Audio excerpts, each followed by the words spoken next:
Imaginez que vous mettez, habituellement, 1h50 en courant pour parcourir vos 10 km quotidiens.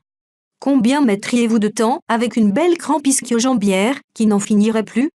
Davantage? Non? Ou alors, vous abandonneriez, tellement la douleur prendrait le dessus? Eh bien, peut-être pas. Tout dépend de votre façon de gérer la douleur. Certaines personnes sont perturbées par celle-ci. Ils accomplissent, dans ce cas, leurs 10 km, plus lentement, en boitant, et en exprimant bien fort leur souffrance. D'autres font appel à leur capacité de concentration, pour ne plus penser qu'à la ligne d'arrivée, ou à compter les fleurs sur le bord du chemin. Ils sont même capables d'être transcendés par ce nouveau défi, arriver le plus tôt possible, pour mettre fin à la souffrance le plus tôt possible. D'autres encore s'évadent, en laissant vagabonder leur esprit pour oublier la douleur. Alors, comment des personnes soumises au même stimulus douloureux peuvent-elles vivre la même souffrance, de façon si différente? Tout d'abord, qu'est-ce que la douleur?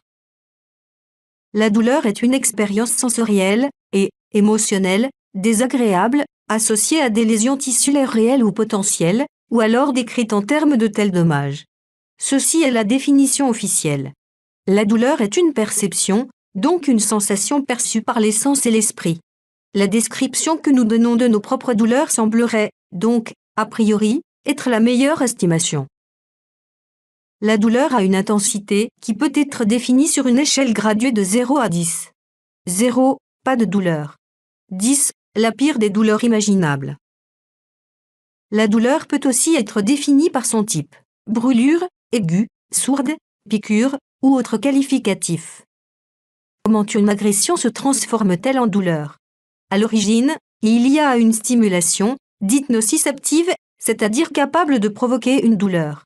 Ce stimulus, recueilli par des capteurs biologiques, est transformé en information, puis transporté du lieu de stimulation vers le cerveau. Arrivé à destination, l'information est analysée, puis validée comme étant un message douloureux. Donc comme une douleur.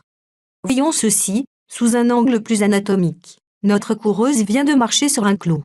L'information va remonter tout le long des nerfs sensitifs du membre inférieur, puis de la moelle épinière, pour parvenir enfin à l'aire sensorielle du cerveau. Cette aire sensorielle est comparable à une immense salle de contrôle et de prise de décision, royaume des technologies de gestion des données. Parmi lesquelles l'analyse, le contrôle, la mémoire, l'inhibition, l'action, l'expérience et autres paramètres plus ou moins bien ajustés. Objectif final: la mise en place d'une stratégie antalgique physiologique. Par exemple, en tout premier lieu, levez le pied pour ne pas y enfoncer le clou davantage.